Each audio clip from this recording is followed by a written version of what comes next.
हिंदी युवक भारती कक्षा 11वीं कविता 7। स्वागत है। कवि श्याम दानेश्वर। हिंदी के प्रति लगाव होने के कारण कवि की साहित्य रचना में रुचि जागृत हुई। प्रवासी साहित्य में मॉरिशस के कवि के रूप में कवि दानेश्वर जी की अलग पहचान बनी। अपने परिजनों से विछोह का दुख, गुलामी का दंश और पीड़ा इनके काव्य में पूरी संवेदना के साथ उभरी दिखाई पड़ती है। यथार्थ अंकन के साथ भविष्य के प्रति आशावादिता इनके काव्य की विशेषता है। प्रवासी भारतीय साहित्य में इनका महत्वपूर्ण योगदान रहा है। यह कविता प्रवासी भारतीय हिंदी साहित्य की एक नवीन कविता है। इसमें कवि प्रवासी भारतीयों को अपने दुख को भुलाकर मॉरिशस की धरती पर आने का निमंत्रण दे रहा है। यहाँ पर कवि ने भारतवासियों की प्रतिभा के भी दर्शन कराए हैं। अंग्रेज़ों के शासनकाल में भारतीयों को अनुबंध सिद्धांत पर फिजी, सूरीनाम, मॉरिशस, सेशल्स आदि देशों में मजदूर बनाकर भेजा गया था। अनुबंध पर गए यही मजदूर आगे चलकर गिरमिटिया कहे जाने लगे। प्रस्तुत कविता में कवि ने प्रवासी भारतीयों को मॉरिशस की धरती पर आने के लिए प्रेरित किया है। साथ ही यह भी कहा है कि आप सभी का सप्रेम स्वागत है। हम सभी बिछड़े हुए भाई हैं, अलग अलग देशों में भले ही बिखर गए हैं, लेकिन हम सभी एक ही माता अर्थात भारत माता की संतानें हैं। आज कई वर्षों बाद हमारा मिलन होगा। आज हम सभी मॉरिशस की धरती पर पधार रहे हैं, इसलिए आप सभी का स्वागत है। हम सभी जहाजिया भाई हैं, क्योंकि हम सभी को मजदूरी करने के लिए अपने देश के कई जहाज़ों में भरकर विदेशों में भेजा गया था। कोई इस जहाज़ पर चढ़ा तो कोई उस जहाज़ पर चढ़ा था। ये जहाज़ कई देशों में गए। जब समुद्र के किनारे इन जहाज़ों का लंगर पड़ा तो जहाज़ में बैठे सभी भारतीय यह सोचकर भयभीत हो गए कि वे अपने देश से कितनी दूर आ गए हैं।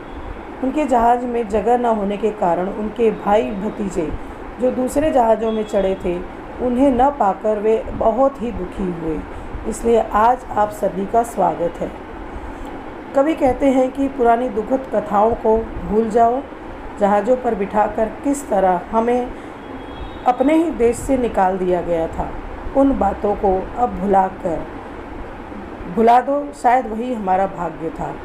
अब हमें उन बातों को याद करके आज का वर्तमान खराब नहीं करना है। जहाज़ों की उन दुखद यात्राओं को याद करने से क्या लाभ। आज युगों बाद हम सभी एक साथ मिल रहे हैं। भारत के इस छोटे से आंगन अर्थात मॉरिशस में एक साथ एकत्र हो रहे हैं। भाई, अब तो पानी वाली जहाज़ों पर सफ़र करने से भी डर लगता है, कहीं फिर वही पुराना इतिहास न दोहरा दिया जाए और हम सभी फिर से एक दूसरे से न बिछड़ जाए।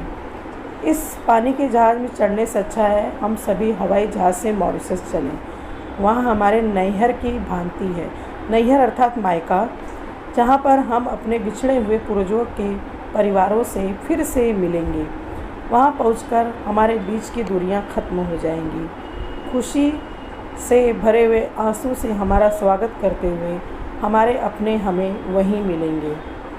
कवि कहते हैं कि गिरमिटियों को तो कुछ ही सालों में मजदूरी का परमिट मिला था, लेकिन वे हमेशा के लिए गुलामी के दलदल में फंसते गए। कई युगों के कड़े संघर्ष के बाद गिरमिटिया गुलामी के दलदल से सुंदर कमल की भांति खिले हुए यह मारिच सचमुच में मॉरिशस बन चुका है।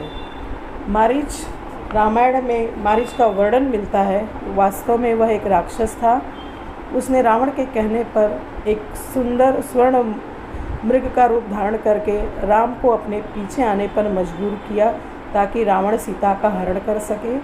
राम ने जब मृग रूपी मारिच का वध किया तो वह मोती बन गया था। कहते हैं कि उन्हीं मोतियों को जहाँ जहाँ फेंका गया वह स्थान आज मॉरिशस के नाम से प्रसिद्ध हुआ है। इसीलिए इसे मारिच का नाम दिया गया है। हम सभी बंधुओं की कड़े परिश्रम के कारण ही घास और पत्थरों का यह उजड़ा हुआ देश विकसित हो चुका है। इस देश का कण कण हमारे ही पूर्वजों के त्याग और मेहनत का गुणगान करता है।